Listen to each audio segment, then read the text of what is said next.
Hmm. Now, I'm in the piano and organ business. I said, how many mosques are there in the world? He said, millions and millions and millions of them. And I said, none of them have a piano. He said, no. Any of them have an organ? He said, no. Oh, man, I can get rich. Just introduce some music to these guys, put it in there, bound to be. I said, do the Arabs have any music? He said, oh, Arabs have music. I said, boy, I got it figured out, boy. I can see my next $1 million coming right straight up at me, So then the priest asked again another time, he wanted to go back to the masjid again. He went, this is middle of July, 1991. He went to the masjid with him again. And by the way, this masjid, Sheikh Mohammed Jabali knows it very well, is on Medina Drive in Arlington, Texas. And that's where they were going to, because we were living in Midlothian, just south of Oak Cliff and south of Dallas. So they didn't come back. All night we're waiting. What happened? Very late they came back. And when he came in, I looked. There's Muhammad. I recognized him. Who's the guy with him, though? He's wearing a white jalabiyah, white dress like this. He has a white pillbox cap on his head. And I looked at him and I said, Pete.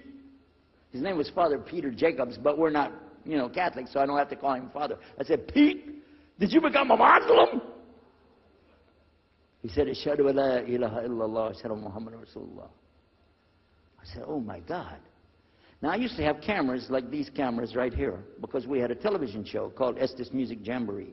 So I got one of our cameras out, opened it up, set it all up on the tripod, and I was going to interview him and ask him, well, why you went to Islam? What happened? While I was talking to him, though, he fell asleep. So it was still in my mind, and I was thinking, what am I going to do? This is too amazing. Now here I'm preaching to the people, and I'm trying to change what I'm saying, and here's a priest, just became a Muslim. My father's saying it's a good deal. It sounds all right to him. I don't know what to do. So I decided I'll talk, make mashura. I talked to my wife.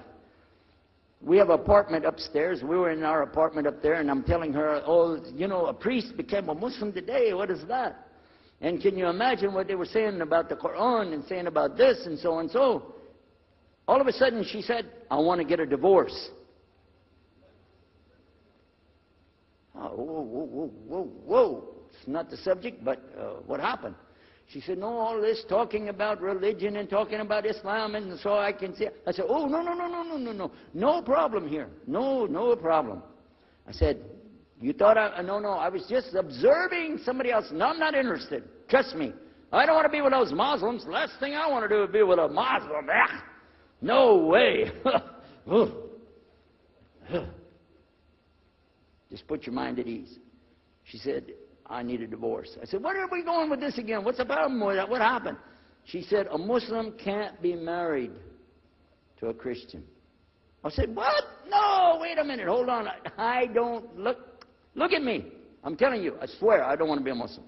Okay? Okay? And even if I did, don't you remember what he said? A Muslim man could be married to a Christian woman. It's not a problem. But I'm not saying I won't do. I'm just saying it's not a problem. She said, that is the problem. A Muslim woman can't be married to a Christian man. I want to be a Muslim, so I need a divorce.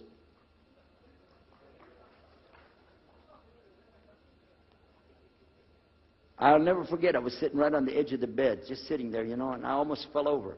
I said, at last, I can tell the truth. I can say it. I didn't realize that she liked the idea. I was afraid. I said, okay, the good news is, I too want to be a Muslim. You know what she said? I don't believe you. I said, no, really. I was just saying that because, but for sure, just so you know, I want to be a Muslim. I've been thinking about it. I want to be a Muslim. We're both going to be Muslim. Alhamdulillah, it's going to be great. Right? You know what she said? I don't believe you because you're either lying right now or you were lying 5 minutes ago when you said you didn't want to be a Muslim. And either way, I don't want to be married to a liar. So get out.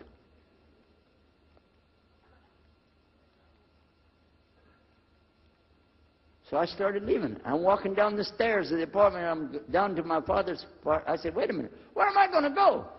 This is my father's house. I just got thrown off of my own property. What happened here?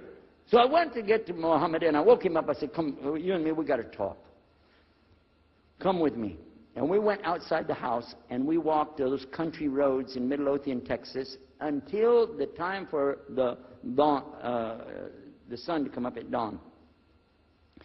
And all that time, I talked to him about what's it like to be a Muslim, how do you have to believe, what do you have to do. Let me hear all of it now, and no more playing a game. I'm not debating, I just want to know. Just tell me. Just tell me what's Islam. I need to know what I need to do. And he told me everything, and I realized this is it. I got to make a decision. This is a big deal, though. And he told me, okay, this is up to you. You have to go make a choice for yourself. I can't help you. I said, oh, my God. So when he was praying Fajr, I decided, I've been watching this man praying this direction with his head on the ground. It's so beautiful to see a man humble himself, put his head on the ground to the Rabbil Alameen. I said, oh, my God, let me try that. So I sneaked off somewhere where nobody could see me. Illallah. And then I found a place, a board there, you know, and I bowed down on the ground, and I put my head down on the ground on that board there. And by the way, I'm pretty good at speaking, especially in prayers. I used to make so long a prayer, they wouldn't let me say the prayer at Thanksgiving because the food would be cold. Okay? So, but I put my head on the ground, and only these words came, no more words, just this. Oh God, guide me. That's it. And I was thinking, well, I got to say more than that. Nothing. Oh God, if you're there, guide me. That's it. After a while, I sat up and I looked around. There wasn't any fancy rainbow. It wasn't birds flying around. There was no big signs from above. There was no music, angels, harps, nothing like this. It was just a cloudy day in Texas. But inside, I could realize I had to make some changes. To me, that's what I need to do. There's the problem, it's inside of me. Within a few minutes, it became clear what I needed to do, and I had to develop an idea of how to pull this off. I talked to my wife, I talked to my father, I made a bath, and at 10 o'clock that morning in Midlothian, Texas, I went in front of this man named Muhammad and this new man named Yahya, who used to be the priest, and I said, Ashhadu an la ilaha illallah wa ashhadu anna Muhammad Rasulullah. Immediately after that, my wife did her shahada. Ashhadu an la ilaha illallah, ashhadu anna Muhammad Rasulullah. A few months later, my father did his shahada. Ashhadu an la ilaha illallah, ashhadu anna Muhammad Rasulullah. Step by step by step, we saw so many people enter into Islam. We wanted to tell the whole world what is Islam. We wanted everybody to know the real Islam. I said, how could this escape our knowledge? How could we not know about this great and wonderful thing called Islam? And it looks like all we got to do is just tell the people. I went to the imam of the masjid there, and I told him, let's tell the people. Then I found out something else about us as Muslims. And that's why we've got this convention here right now. This is why we have the exhibition. So you're going to use this week to learn how you can become, inshallah, the best Muslim you can be, and how you can show the real Islam to the people that are not Muslim. This is your duty. This is your duty.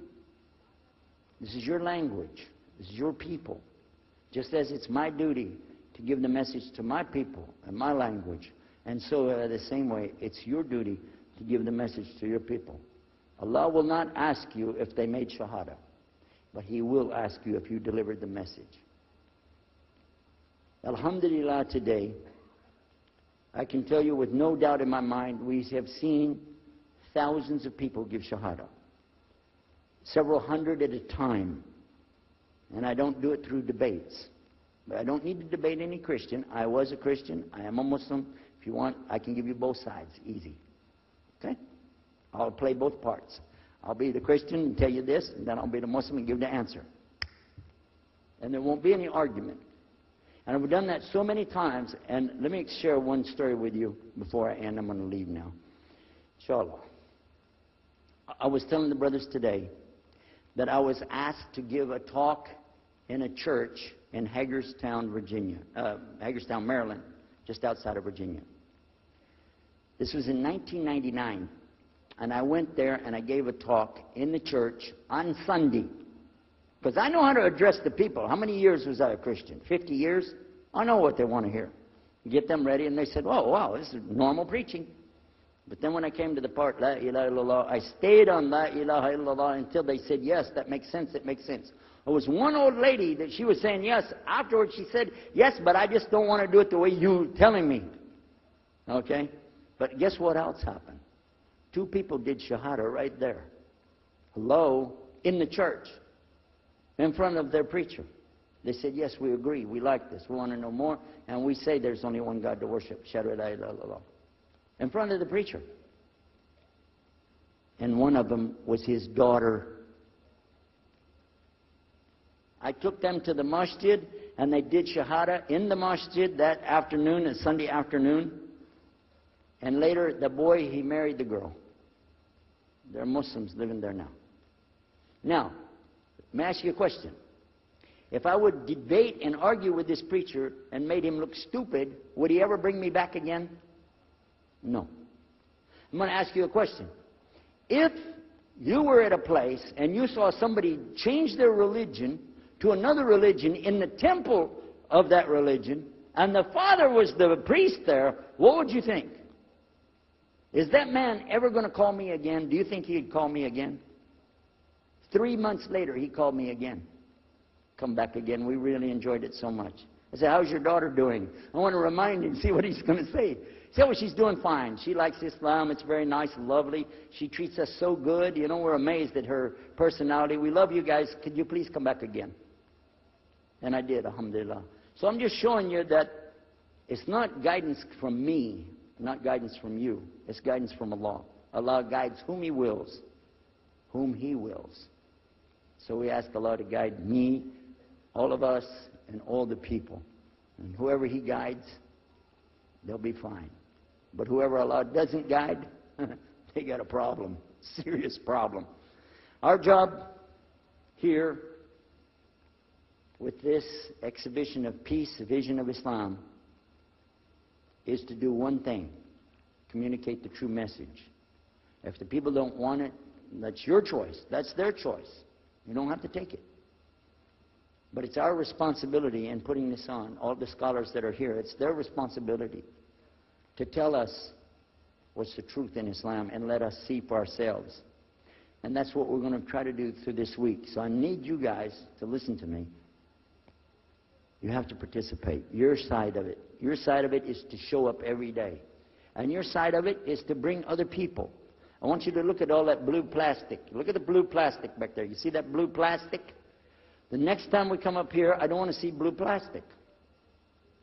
And that means I don't want you to steal the chairs tonight, okay? I want you to go get some people and fill up those chairs so they can hear this message before it's too late.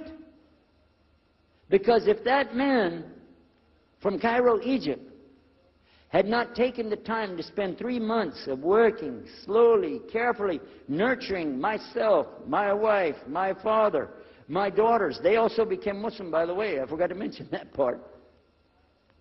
And a priest. Look at what Allah gave him.